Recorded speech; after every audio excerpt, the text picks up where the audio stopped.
and you can listen online at nervemedia.org.uk. Today we shall be speaking to a special guest, NUS President Aaron Porter, who joins us live in the studio. Hello. Hello.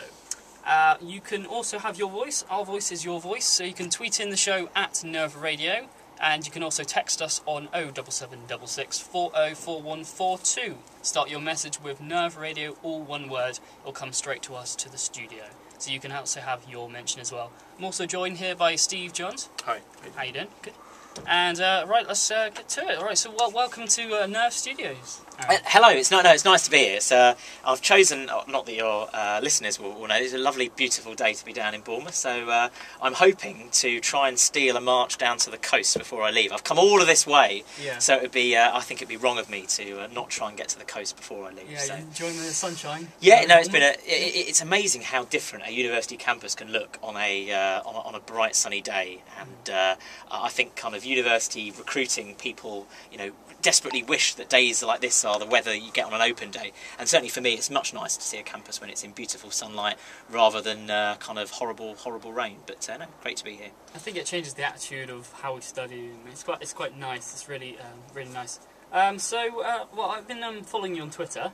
And I know that you were tweeting the other day about Casino Royale. You were enjoying that, weren't you? I did. I watched that over the weekend. I was disappointed it wasn't the '60s version with David Niven, which is actually a much better version of the original Ian Fleming Bond novel. That said, I do think Daniel Craig's a good Bond, and it's a good film, particularly if you like gambling.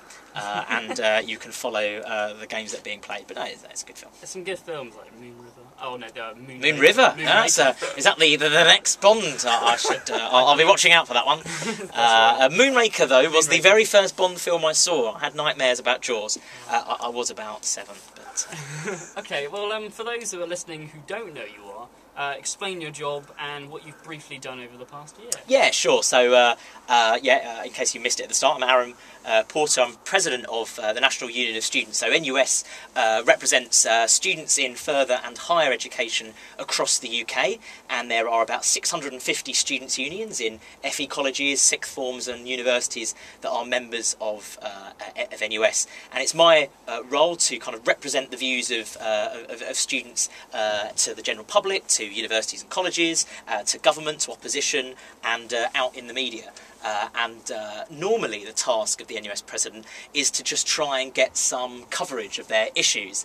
I suspect we've been quite successful at getting our issues out there this year, but it has generated some pretty intense debates. I'm sure we'll kind of come on to that shortly, but at least I don't have the problem which some previous NUS presidents have had, which is they don't know who I am and what I've done. I've had less of that problem, and I think the good thing is the debate's moved on to the issues, which is exactly where the debate should be. Absolutely. Okay, so let's start off then.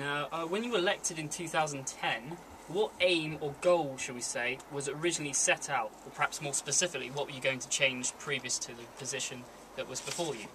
Yeah, I mean, the thing that I really concentrated on when indeed my motivation to run for NUS president was to make sure that NUS engaged fully and sought to push the government as far as it could do, whoever the government was going to be, because I got elected before the general election, was to push them on the issue of university funding specifically. That was what I cared about most, and that's what has ended up dominating my year.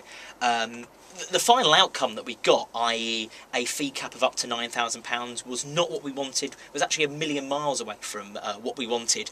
But I think we secured some concessions along the way.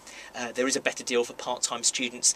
There is now a threshold up at £21,000, and the mechanism of repayment is more progressive than the current system, even though the overall package is a really bad one for students. So there are some sheds of, there's some rays of dim light in amongst some pretty dark gloom, but what has transformed is the profile of students and their issues, which has gone from being a long way down the agenda to being at the very top of the agenda, and I think NUS has played a considerable role in making sure that students now are given a great deal more attention than they ever were before. That's great. So I've arrived with Steve now, talking about Saturday. Yeah, I mean, this week, there's UCU strikes tomorrow, and then you've got the big march on Saturday about, public spending cuts. So, what exactly is taking place on Saturday, and what is your involvement on Saturday exactly? Yeah, I mean, the TUC national demonstration on Saturday is a response to the government's kind of austerity measures, the deep public spending cuts, and it's a challenge to say to the government, you are saying that we've got to reduce the deficit in 4 years. Actually, what trade unionists are saying, what others in the public sector are saying, and I would agree with them as president of NUS, which is to say there are other ways of doing this. You don't have to reduce the deficit in 4 years. Why not do it in 6, 8, 10 years? Because what I think this government have failed to acknowledge is if you do reduce the deficit in 4 years, there are lots of unintended consequences along the way. There are lots of people that lose their job. There are lots of people that can't stay in their homes. There are lots of people who suffer at unemployment because jobs aren't created. And that transforms people's lives. And I think that the government haven't paid enough attention to that. So we will see, I suspect, several 100,000 people on the streets of London challenging the government's austerity measures and calling for an alternative. I'm not saying that the deficit doesn't need to be reduced, but I don't think it needs to be reduced in 4 years. I hope there'll be tens of thousands of students, and we've been working with the TUC to help mobilise for that and encourage students' unions to get their students along. Okay, and you've also said you're not making a speech as such on the Saturday. Now, there'll be thousands of students that will want to hear from you, so why aren't you making a speech on Saturday? Well, if a TUC wants to invite me to speak, I mean, it's not my march, and the TUC are obviously responsible for who's invited to speak. The General Secretary of the Trade Union Congress, Brendan Barber, will speak. Ed Miliband, the leader of the Labour Party, will speak. I gather there's some controversy about which politicians are speaking.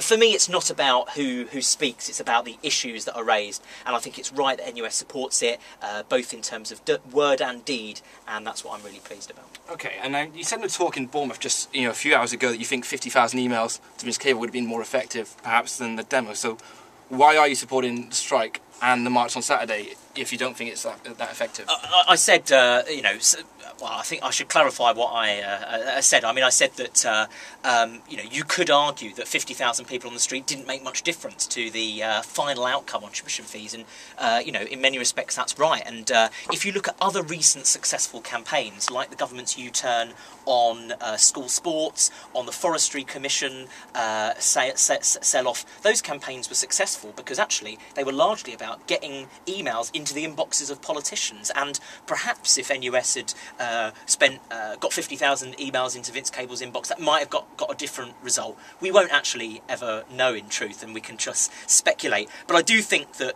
effective campaigning organisations need to think about what effective campaign tactics are in the 21st century. For me, simple street protest on its own isn't going to work in isolation. It needs to be done alongside successful lobbying, credible alternatives, research, evidence, and I think using technology more and more to campaign. That's where the successful campaigning organisations will be over the next few years. Okay, interesting thoughts there. Right, we're going to go over to a song, and then when we come back, we're going to be talking about more about the UC strikes. So we'll just see you in a sec.